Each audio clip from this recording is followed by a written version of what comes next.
Nothing in football compares to the disappointment of losing a penalty shootout. It's cruel and unkind. And that's just for the fans. For players, it's a nerve-shredding experience, and failure can sometimes leave an indelible stain on a career.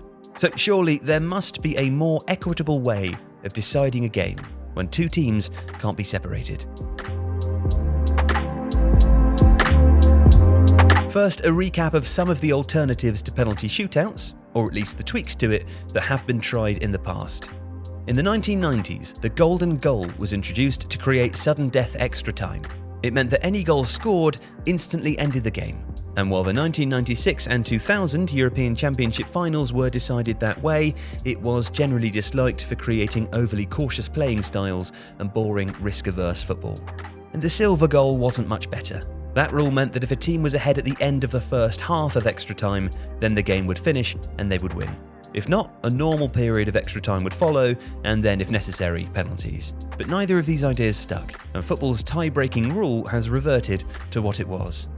There have also been attempts to alter the penalty shootout itself. MLS dallied with a running penalty, which was last in 1999, and minor competitions have experimented with changing the sequencing of kicks, but that hasn't captured the imagination either. There are also a collection of theoretical alternatives that have been proposed from time to time, but never adopted or properly trialled. Continuous extra time has been among those, but that would be an unappealing physical proposition for players and most likely very boring for supporters. It's a non-starter. A more creative concept is the so-called one-player-off form of extra time.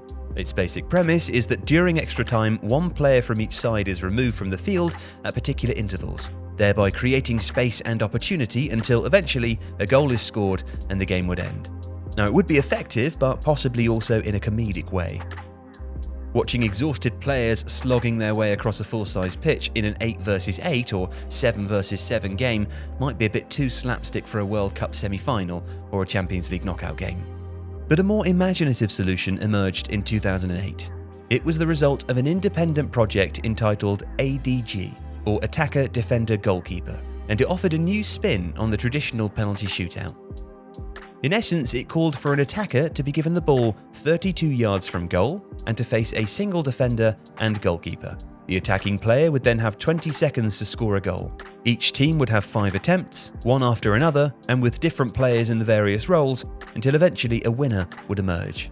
Now, according to the leader of the project, Tim Farrell, ADG would provide a better showcase of the game than the penalty shootout. By reducing individual culpability, it would also minimise the psychological damage and abuse that players often suffer for making mistakes. Styled like a mini-game from the FIFA series, it seems more likely to be accepted by younger fans. But for traditionalists, and despite its altruistic intentions, its many moving parts might be a hard sell. But it's probably as close as anyone has come to constructing a workable alternative. Other options, such as using shots on goal or disciplinary records as tiebreakers, are too dull to be practical, or too transactional and not sporting enough in nature. And most of the other options are just unrealistic. The penalty shootout dates back to 1970, and prior to its conception, games were either settled by drawing lots or simply replaying the match. The 1968 European Championship semi-final between Italy and the Soviet Union, for instance, was decided by a coin toss. Clearly, that would be completely unworkable in the modern era, and given how congested the football calendar already is, replays wouldn't work either. So there's no suggestion that penalties are going anywhere soon. After the 2010 World Cup, however, there was a semi-serious attempt to find an alternative. In response to a dour tournament, then FIFA President Sepp Blatter constructed a footballing task force with the aim of restoring football's spectacle. On the agenda was finding a replacement for the penalty shootout.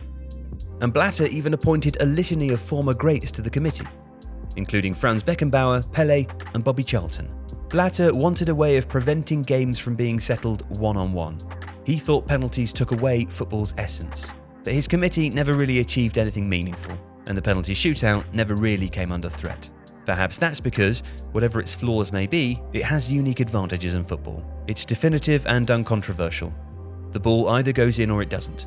It's not subjective, it's free from accusations of bias or poor officiating, and even hyper-tribal fans are unable to argue with the results that it produces.